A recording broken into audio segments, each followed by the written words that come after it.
Thank you for listening to the Cloverleaf Radio Network, where you can find shows such as The Hollywood Connection, Cloverleaf Radio, Night Moves Radio, and Soul Stories. You can find us on Facebook under the Cloverleaf Radio Network. We broadcast on Anchor, Blog Talk Radio, Spotify, iTunes, Google Podcasts, and many more.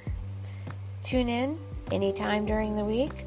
We post our links. You can listen on your own time, on your own day, anytime you want.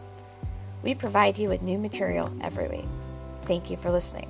Have a wonderful day.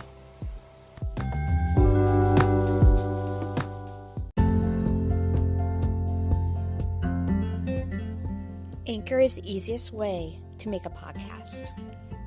Anchor gives you everything you need in just one place. And it's free. It won't cost you a dime. You can use it right from your phone or from your computer. There's no buying any fancy electronics.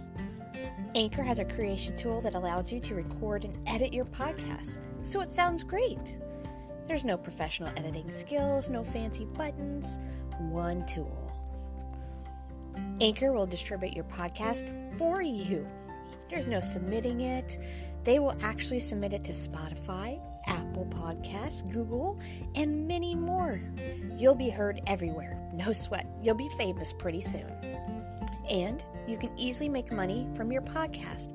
No minimum listenership. As soon as you start recording, you're going to make money as soon as people start hopping on and listening to you. There's no minimums. You can start making money right away. So how about you just get on it and start making your podcast? Download the Anchor app or go to anchor.fm to get started. You'll have a lot of fun. And I'll tell you what, if you come listen to us on Night Moves Radio or Cloverleaf Radio, leave us a comment. We'll come listen to your podcast. We'll help each other out.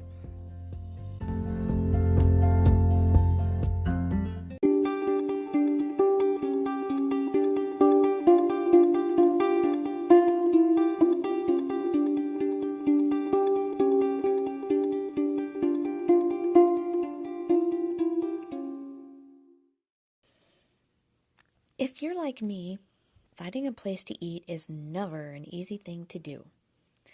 Whether I'm in my hometown of Arthur or traveling, I always find myself wishing I had a trusted friend I could call to tell me where to eat. The infatuation is that friend. The infatuation helps you find the right restaurant for any situation. Need a place for a first date? Trying to find a spot for your birthday that you don't want to celebrate, except you also kind of do? The infatuation has you covered in all of these situations, and many, many more. So if you ever need to find a place to eat, but don't want to read through thousands of unreliable crowdsourced reviews, hit up theinfatuation.com or download their free app for iOS and Android to search thousands of restaurant reviews and guides in 22 major cities around the world.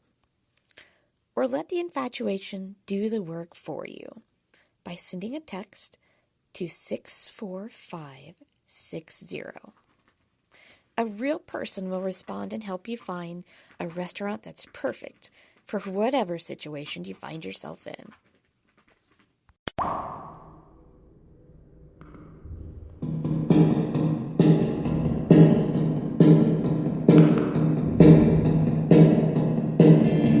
The night has come. A pale moon shines below, and the stars are twinkling lights. It must be time for Night Moves Radio. We'll be moving to the groovy music, getting lost in the words, and be entranced by timeless art. Good evening, and thank you for tuning in. We're glad that you've come to listen.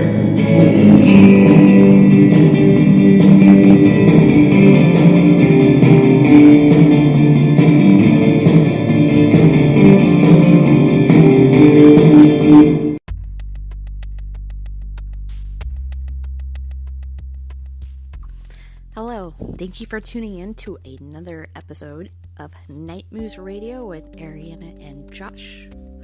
In this episode, we are interviewing author Erin Casey, who recently wrote The Purple Door District. She published it back in December, and it has been doing pretty good since putting it on Amazon. It is available in paperback and also in Kindle as well. You can find it on Amazon.com under The Purple Door District or under Erin Casey. The description of her book reads, Bianca was supposed to attend art school in Chicago and not run from her life from hunters. The only chance she has is to survive is to find the Purple Door District, a safe haven for a parahuman like herself. It is a science fiction fantasy book, and we had a lovely discussion, both Josh and I, about her book, about writing and marketing, and hopefully that you will enjoy it too. Erin was a very delightful person to talk to, and we hope she comes back. Thank you for tuning in to Night Moves Radio.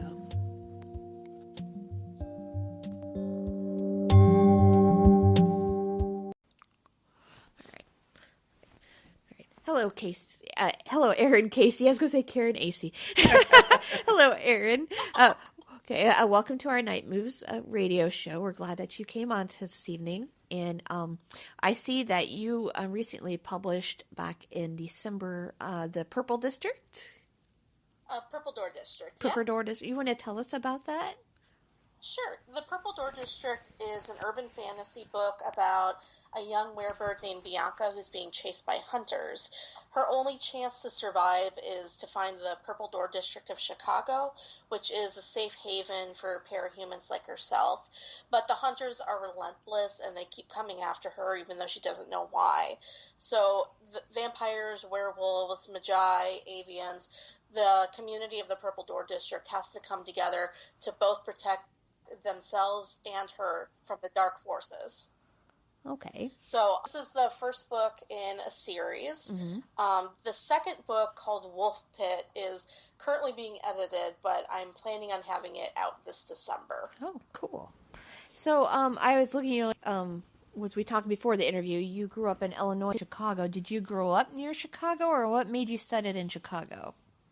I grew up in a suburb, very small suburb that was very south of Chicago. Mm-hmm. At least I think it was south. I'm awful with directions. I'm not going to lie with that. Oh, me too. But I went there often enough with my family that I got to know Chicago. And my father still works there, and he talks to me about the different places where he goes and what he visits. So when I was trying to think of a setting for the book, I was decided to fall back to write what you know. Mm-hmm. So I went with Chicago, and I'm still having to do research, especially about the different bars down there, whatever wooded areas there are, like the parks, and to get an idea of where everybody is. Sure. My biggest challenge was finding an area where my werewolves could run, in their wolf forms and not be spotted. Sure. And you said they're pure, and then the character, you said they're parahumans then? Yes. So they're humans the parahumans are basically humans that have other, in general, other characteristics. So they can either change into a different animals, they're vampires, they have magic. Though I wouldn't necessarily call my witches parahuman, because mm-hmm. while they have the ability to sense magic, they're not necessarily born with the ability to use magic. Gotcha. So, but then that's kind of what can set arguments up between the witches and the magi, because they're both magic users, but one is born with the ability to touch it, and one has to learn how to use it. And how long have you been working on this book? Purple Door District I actually wrote during NaNoWriMo in 2017. Mm-hmm. So, and for those who don't know, NaNoWriMo is National Novel Writing Month, where you set a goal of writing 50,000 words in the month of November. Okay. And it's a big thing. So it's about the length of a novella. Gotcha. But the world building aspect has been going on for probably about 10 years. Wow.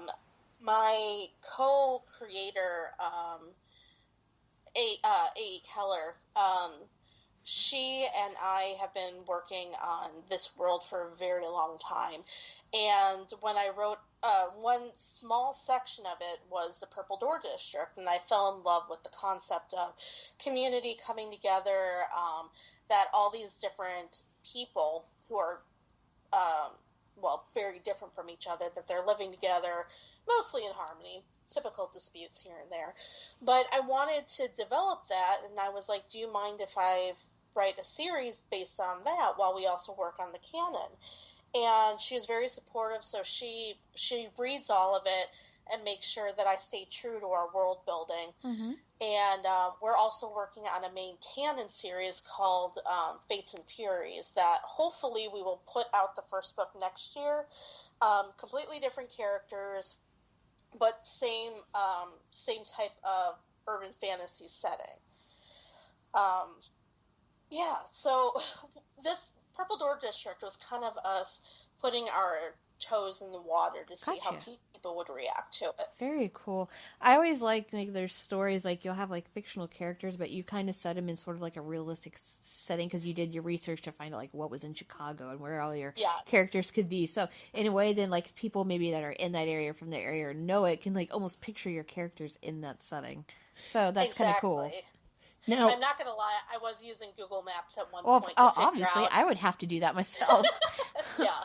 I was using Google Maps to figure out basically a mansion for my vampires to see where they would live, and I found one, and I was like, okay, I'm going to be curious if anybody can figure out where that is. And there's one vampire bar that I made up based off of a real bar in Chicago. Oh, wow. So it's just a vampire version of it. Now, when you say there seems to be two meanings to this, and I always get used. See, when you say were creatures like werewolves and werebirds that you were talking about, do you mean anthropomorphic creatures or just humans that can turn into wolves or birds?